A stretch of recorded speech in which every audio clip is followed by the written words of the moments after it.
Bueno, muy buenos días a los amigos de los medios de comunicación que nos acompañan de manera acostumbrada los días lunes para fijar nuestras posiciones, informar además los detalles que hemos venido realizando de acuerdo a lo que ha sido la instrumentación de nuestro plan 335, teniendo ya, pues, como ustedes han venido conociendo, informes detallados en materia de denuncias y de propuestas de políticas públicas que permiten ir construyendo una propuesta de proyecto país, que es en lo que hoy trabaja la democracia cristiana, en lo que hoy trabaja nuestra organización política.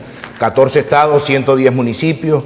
Nosotros estuvimos el pasado día martes ante el Consejo Nacional Electoral para consignar lo que ha sido el cierre definitivo de los procesos electorales internos en sus distintos niveles municipales y estadales, quedando ya de esta manera solo por realizar la convención nacional de nuestro partido. Tuvimos la oportunidad también, a su vez, de consignar, recibido por el presidente del Poder Electoral, lo que es el registro de militantes de nuestra organización política, pues ya hoy el Consejo Nacional Electoral, en lo que ha sido el marco del transitar de la desjudicialización de nuestro partido, hemos podido entonces entregar al Consejo Nacional Electoral el listado de nuestros militantes, de nuestros dirigentes en las distintas estructuras a lo largo y ancho del territorio nacional. De esta misma manera, el día martes nosotros hicimos una propuesta a los distintos sectores que nos oponemos al partido de gobierno en relación específicamente a la búsqueda del mecanismo para escoger a esa persona que asuma el liderazgo a un evento electoral que la Constitución claramente señala en el año 2024, como es la elección presidencial. Nosotros propusimos a las distintas instancias, una vez conversado con el presidente del órgano electoral, el rector y presidente del Consejo Nacional Electoral, Pedro Calzadilla, en poder indagar cómo se encontraba el Consejo Nacional Electoral en términos técnicos y logísticos para la posibilidad del desarrollo de un evento electoral de primaria. Pues nosotros propusimos a las distintas coaliciones. Hoy para nadie es un secreto la existencia, luego de los resultados del pasado domingo 21 de noviembre, de 3 coaliciones de manera importante representativas en lo que han sido los resultados electorales.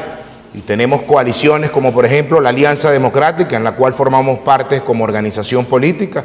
Se encuentra la coalición de la Plataforma Unitaria y se encuentra la coalición de los que se han denominado los no alineados.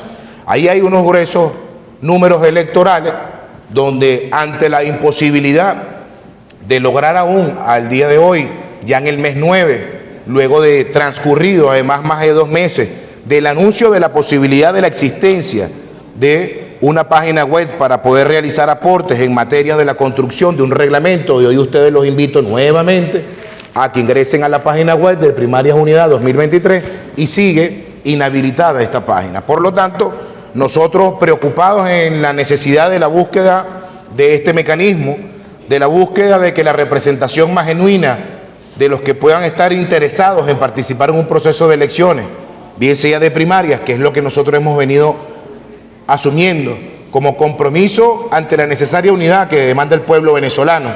Eso sí, con la participación de absolutamente todos los sectores y todos los factores que nos oponemos al partido de gobierno.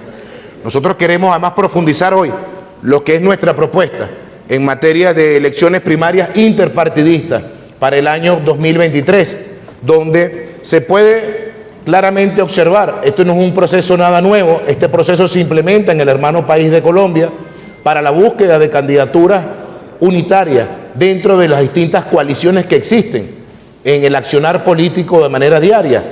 Y aquí hay un ejemplo, existiendo 3 bloques de coaliciones, cada coalición presentaría un candidato por cada organización política que allí lo representa y al final reflejaría el resultado del representante de cada una de estas coaliciones. Esto ante la imposibilidad de poder ver en una mesa que se puedan sentar factores por problemas personales, por problemas políticos partidistas, los que no quieren colocar por encima de los intereses particulares, los intereses de la nación, pues este es un mecanismo que claramente hoy estamos proponiendo no solo a las organizaciones políticas, sino a todos los sectores que hacen vida a lo largo y ancho del territorio nacional. Ante la necesaria búsqueda de este acuerdo, ante el necesario mecanismo y alertar además con mucha atención. Queremos denunciar una gran posibilidad del secuestro de la escogencia de una candidatura por la vía de los distintos sectores y factores que podamos participar en la toma de decisiones.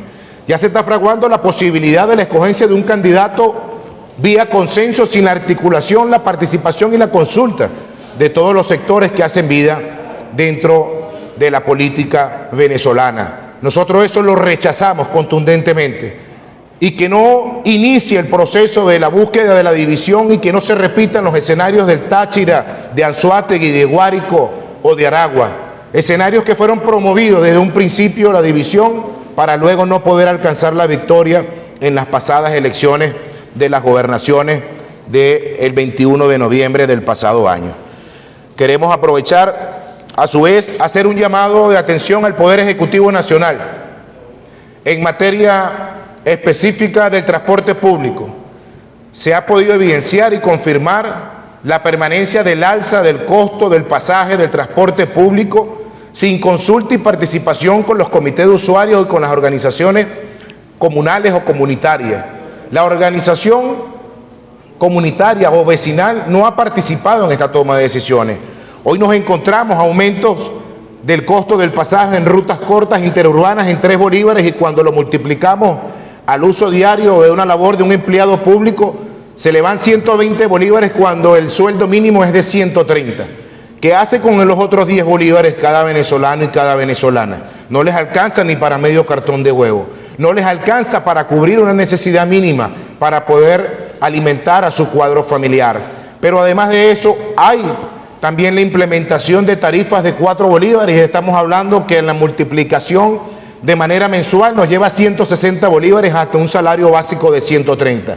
Eso indica que los trabajadores y las trabajadoras de la administración pública estarían pagando para poder ir a cubrir los distintos horarios en las distintas instancias de órganos de la administración pública. Es por eso que nosotros vemos con preocupación cuando tenemos una representación de lo que es una tabla del costo del transporte público en la región, dentro de Sudamérica, y Venezuela se encuentra entre los 5 países con el promedio de costo del pasaje más elevado. Es necesaria la articulación de una mesa de trabajo, lo anunciamos la semana pasada, una mesa de trabajo entre el sector transporte, el Ministerio de Transporte, que desde el año 2016 tiene la materia para poder implementar y regir los mecanismos de lo que debe ser la consulta de las tarifas, pero que no se cumplen en los municipios y en los estados porque no hay la descentralización de lo que debe ser la Contraloría por parte de las alcaldías y las gobernaciones. No hay nadie que pueda cubrir la posibilidad de atender ante lo indefenso que queda el pueblo venezolano cuando no se respetan las distintas tarifas que han sido reguladas. Es por eso que nosotros, ante la propuesta que estamos elevando, teniendo en consideración las ciudades dormitorios, hoy amaneció una persona que quiere trasladarse desde los Altos Mirandinos, específicamente de la capital del estado Miranda, desde Los Teques hasta Plaza Venezuela, se encuentra con que tiene que pagar $1 para llegar a Caracas y luego $1 más para poder llegar a su hogar. Estamos hablando de $2 diarios, cuando el monto promedio del ingreso mensual del salario mínimo está alrededor de los $15. Es urgente el llamado al Poder Ejecutivo para que de las distintas instancias, no solo del Ministerio del Transporte, sino también hacer un llamado a que la instancia de Fontur entre en vigencia y en actividad para lo que fue creado este mecanismo. Brindar las herramientas y las posibilidades de que el sector transporte tenga acceso a poder adquirir nuevas unidades o tenga acceso a poder cubrir sus necesidades. Este pronunciamiento de hoy no es en contra del sector transporte, claro que no. Este pronunciamiento de hoy es haciendo un llamado de atención al Poder Ejecutivo Nacional, como se pueden mezclar dos cosas muy importantes ante la necesidad de que el sector transporte tenga que aumentar sus tarifas por no alcanzar para adquirir los bienes, de como es un caucho, como es una batería de servicio de transporte público. Pues también nos encontramos la realidad con la que se estrella el venezolano de manera diaria cada vez que ve que tiene que ir a su lugar de trabajo. Es por eso que, aprovechando que en los próximos días se encontrará presente una representación de la Organización Internacional del Trabajo, como es la OIT, y ante lo que será el desarrollo del foro social en el marco del diálogo social y tripartito, pues nosotros hacemos mucho énfasis de que las distintas organizaciones gremiales, representativas genuinas de los trabajadores, no los sindicalistas políticos partidistas que al final defienden los intereses de una organización política en particular, a los que realmente defienden cada uno de los intereses de los trabajadores, es que entonces aprovechemos en la oportunidad de estos días para reunirnos y trabajar de manera conjunta en la solicitud de lo que debe ser una reivindicación salarial y social ante los distintos y las distintas trabajadoras. Damos paso a la ronda de preguntas con Luis Rodríguez por Canal I. Bueno, mira, este pasado viernes hizo una entrega de la solicitud ante el CNE. Quería saber qué respuesta obtuvo de esta solicitud para que el CNE participara en las elecciones primarias y cuál sería el candidato de COPEI a la llevación de unas elecciones primarias entre las tres coaliciones. Gracias. Gracias. Sí, nosotros pudimos entregar, eso fue el pasado día martes 6 de septiembre, como lo mostré en la comunicación. Nosotros indagamos ante la posibilidad técnica y logística del Consejo Nacional Electoral para cubrir una posible elección primaria. Pues bueno, la respuesta fue muy clara en relación a que debe existir una solicitud formal. Nosotros como organización política de manera individual no íbamos a realizar esta solicitud, pero sí hicimos la evaluación de la posibilidad de implementar este mecanismo que hoy estamos proponiendo al pueblo de Venezuela. Pues allí las respuestas fueron muy positivas siempre y cuando exista acuerdo entre la mayoría de los sectores. Hay que recordar que no necesariamente la unidad se basa en un candidato único. Estamos hablando de la sumatoria de la mayor cantidad de voluntades posible, donde nadie, absolutamente nadie, y así lo hemos venido manifestando, es dueño de la oposición venezolana. COPEI presentará candidatura, por supuesto, COPEI presentará una candidatura, pero nosotros, más allá de lo que ha sido la construcción de una candidatura, hemos venido trabajando exclusivamente en una propuesta de proyecto de país. Nosotros, además, tenemos claramente unos basamentos legales internos muy importantes, y está marcado dentro de nuestra normativa estatutaria, y así lo contempla. Para ustedes representar a nuestra organización política ante un cargo de elección popular, debe haberse inscrito en el pasado proceso de registro que ya está consignado ante el Consejo Nacional Electoral y no puede ser modificado con un corte definitivo de la Comisión Electoral del pasado 13 de abril del presente año. Es la única exigencia, es el único requisito que tiene en nuestra organización política: estar inscrito debidamente, reconocer las instituciones, reconocer la normativa de nuestro partido.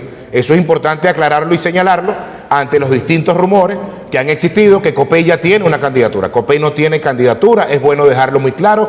Trabajaremos para que se pueda presentar en los próximos tiempos, en los próximos meses, en las próximas semanas. Hoy estamos trabajando en la necesaria construcción de una agenda que permita que los venezolanos se sientan identificados para solucionar cada uno de sus problemas.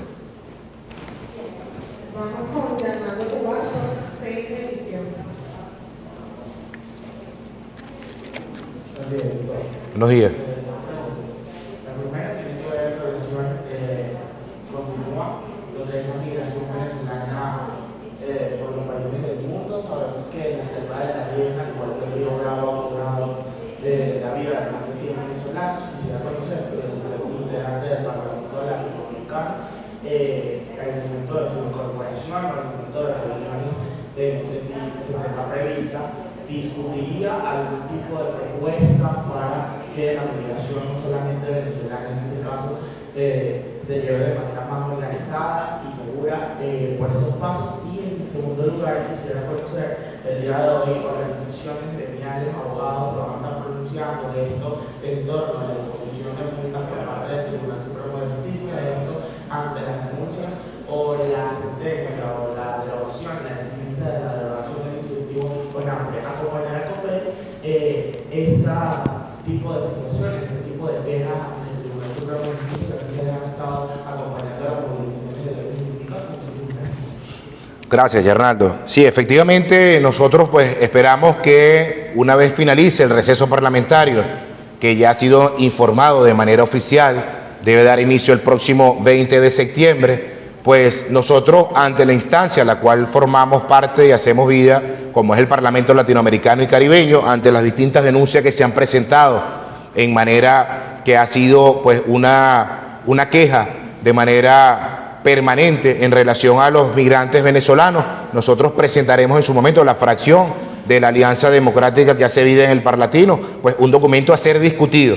Aprovechando la oportunidad además de saludar pues ya el inicio de la recuperación de las relaciones diplomáticas y consulares por parte del hermano país de Colombia y por nuestro territorio nacional, pues que además será un mecanismo que permitirá también pues tomar en consideración la evaluación. Y ahorita que mencionas el tema de los migrantes, ante las distintas propuestas que han venido realizando algunos sectores de la oposición venezolana en relación a unas primarias con o no los participantes que se encuentran fuera de nuestro territorio. Mira, la Ley Orgánica de Procesos Electorales, que tiene vigencia desde mucho antes del año 98, claramente refleja y contempla que los venezolanos deben de tener un estatus de legalidad para poder ejercer. No es necesario vender falsas expectativas y falsas esperanzas ante lo que pueda ocurrir en un proceso de elecciones primarias. Las elecciones primarias deben ser realizadas con el Consejo Nacional Electoral. No pueden, lamentablemente, y es lamentable, pero es una realidad, votar todo aquel que esté fuera del registro electoral permanente.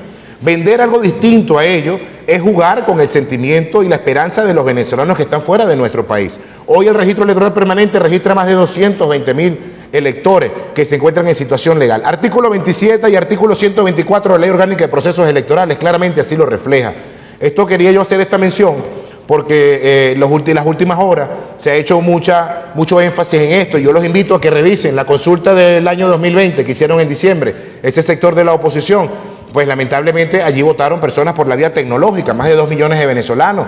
¿Y qué impacto tuvo real ante la posibilidad de la existencia? Hay una realidad política que existe entre distintos países del mundo con el Poder Ejecutivo Nacional, que no reconoce su accionar dentro de lo que es el Poder Ejecutivo Nacional. Allí hay una realidad. Sucedía con Colombia. Bueno, ahora apertura de las relaciones entre Colombia y Venezuela ayudará y permitirá conocer con exactitud cuántos venezolanos existen en el hermano país de Colombia. En relación a las multas del Tribunal Supremo de Justicia, mira, lamentable. Este tipo de acciones por parte del Poder Judicial es muy lamentable porque además permite de que los venezolanos entren en una especie de temor para poder elevar su voz y denunciar ante las instancias en las cuales deberían ser quienes los amparen ante la discusión. Nosotros, como lo hemos venido haciendo de manera reiterada desde que inició el proceso de las distintas protestas en reivindicaciones sociales y salariales, acompañaremos de manera cívica, constitucional a cada uno de los accionantes dentro del marco de lo que compete en cada uno de los estados del país. Continuamos con Mauricio Cruz por TV.